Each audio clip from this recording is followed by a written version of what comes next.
The Cardinals face the Pirates at 3:15 today, and we have full coverage from the ballpark. Ahmad Hicks and Corey Miller are live with the latest updates ahead of the first pitch. The first normal opening day since 2019, guys. What's the vibe like as fans find their way inside? Well, Ahmad, for a lot of time this offseason, it was, will there be a baseball season? Then it was, when will the baseball season start? But it's here, and everybody is fired up beyond belief. And it's chilly outside. A lot of people it's not too bad. Bunching up out here. We got winter coats on. It's spring right now. It doesn't feel like baseball weather. I'll take any weather I can get to watch the Cardinals right now. I was inside earlier. Everybody was on the edge of their seat for every at-bat and batting practice, especially from a guy wearing number 5 on his back. We'll have a lot more about Albert's return coming up later, but for now, Hannah, we'll send it back to you. All right, thank you both so much. A lot coming up here on this pregame show. Speaking of Albert Pujols, it's hard to talk about this opening day without mentioning the biggest storyline. The 42-year-old future Hall of Famer is in the lineup at designated hitter today, and fans were already singing his praises during batting practice earlier this afternoon. With more on Albert's return, we send it back to Corey and Ahmad at Busch Stadium. Hannah, you and I were on the field for batting practice, and it kind of sounded like a game. Albert Pujols was belting home runs, and the stands were going crazy. Yesterday, he did the same, and he caught up with his old buddy, Yadi. I mean, it looked like these two haven't missed a beat.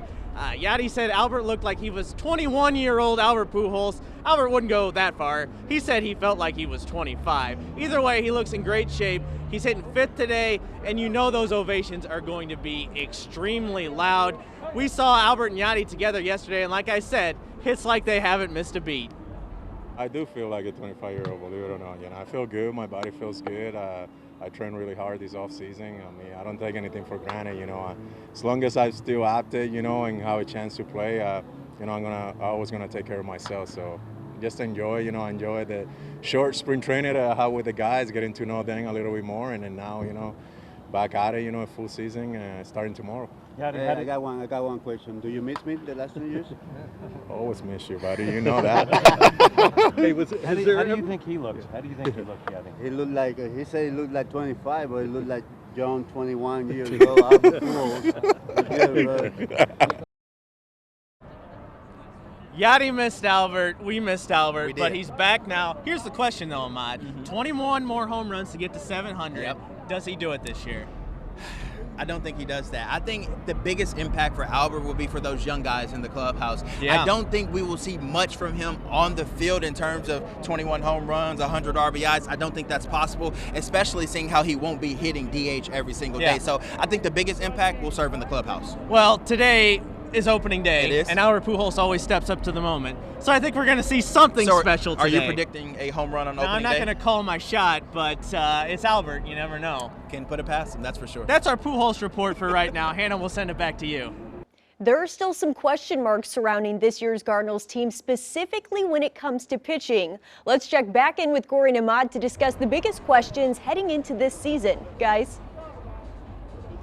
Hey, the biggest question right now, Hannah, is when Jack Flaherty will return. We've been told 1 month, we've been told 2 months. As of right now, he's going to be out for at least a little while, so that means we're trusting in Adam Wainwright. And he's 40 years old, but he's been defying father time for years to come. Now I want to bring in Corey here and talk about the rest of the rotation. There's another guy who just got added to that rotation, the 5th spot. Talk more about him and what he means. Jordan Hicks is taking that 5th spot, and it's exciting because if you've seen Jordan Hicks, he's one of the most electric pitchers in all of baseball. So you got Wainwright, Michaelis, Hudson, Matz, and Jordan Hicks.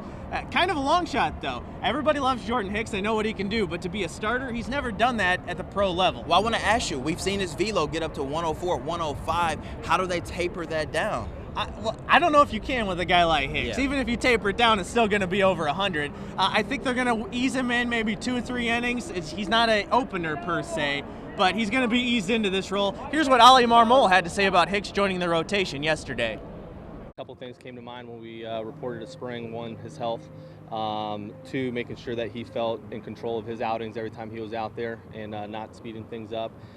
And the third thing was a maturity thing. Are you going to be able to handle starting every 5 days in the in-between time and making sure that you are both ready physically and mentally for that start? And he's more ready than ever, and we're looking forward to it.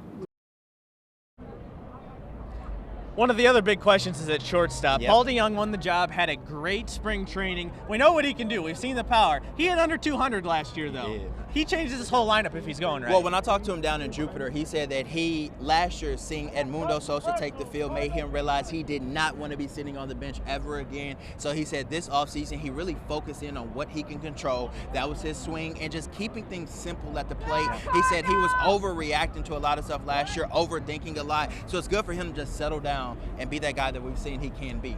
We know he's got that pop, and he's hitting 6th today. He could be hitting 5th or 6th, depending on Albert's in the lineup, Corey Dickerson. He's got some big guys ahead of him that are going to be getting on base. So, like I said, a Paul DeYoung producing changes the entire outlook of this team. Doesn't hurt to have Edmundo Sosa right behind him either, though. Yep. Competition is a good thing. For sure. That'll do it from us right now, Hannah. We're going to send it back to you. Ahmad and Corey, 2 questions here. What are your thoughts on this projection? Corey, I heard some of those earlier at the ballpark. And which player are you watching this season to have a strong year? Well, I don't know if it's the opening day mojo rubbing off on me or what, but I'm going to amend. I have been saying the Brewers pitching staff is too good for the Cardinals to win the Central, but I'm bought in now. I think the Cardinals are going to do it. I think the Cardinals are going to win the Central. Around 90 wins, I think. It's going to be close, though. Okay. What about the player you're most expecting to see? Like we talked about on our show, Cardinals Plus, I'm huge on Paul Goldschmidt right now. Going to be hitting 2nd this year. Dylan Carlson in front. O'Neill and Arenado and Pujols producing Pujols behind him.